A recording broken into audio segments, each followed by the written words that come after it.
July 4th, 2020. Time isn't linear here, because I haven't yet integrated what happens in 12 hours. No, not 12 hours, 5 years ago.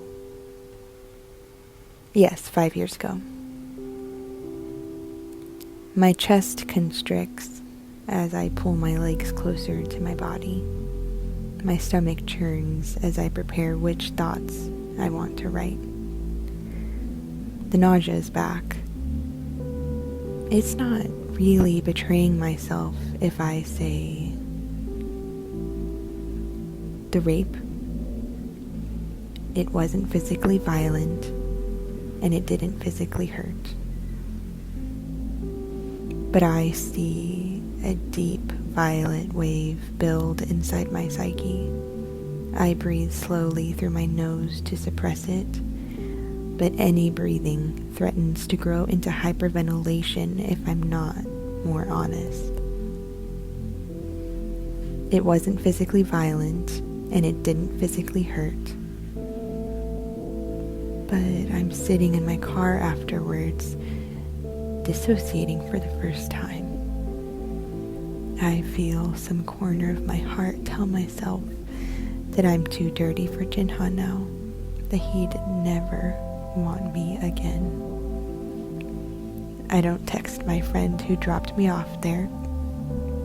I just go home in a daze and pretend that it didn't even happen. It wasn't physically violent, and it didn't physically hurt.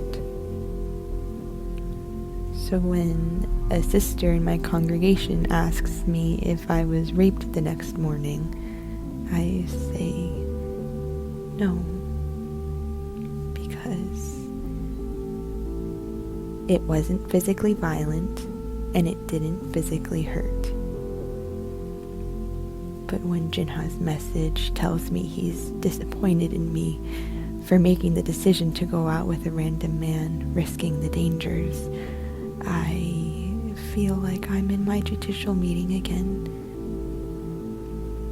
It wasn't physically violent, and it didn't physically hurt.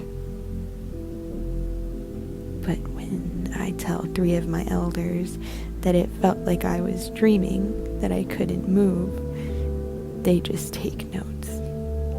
They don't comfort me at all. They just take notes. It wasn't physically violent, and it didn't physically hurt. They tell me I'm going to be publicly reproved. I try one more time to tell them that my doctor said I was raped. They say that because I told one sister in my congregation, my decision to meet a random man is now public and thus needs public reproof. It wasn't physically violent, and it didn't physically hurt. But I'm grieving, still in love with the world that I built with Jinha, with my friends. One of them tells me to appeal the decision. It wasn't physically violent, and it didn't physically hurt.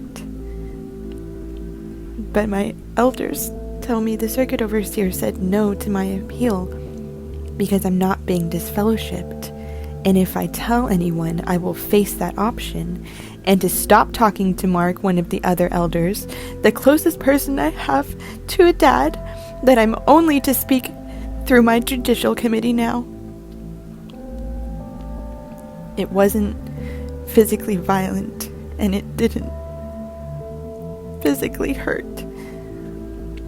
But I have no one. I've been locked out of the world that I built. I turn to the one person that makes himself available to me, my rapist. I pretend that we're a couple for 6 more months as I lose my sense of reality and experience my first hospitalization. I dissociate often while in his car.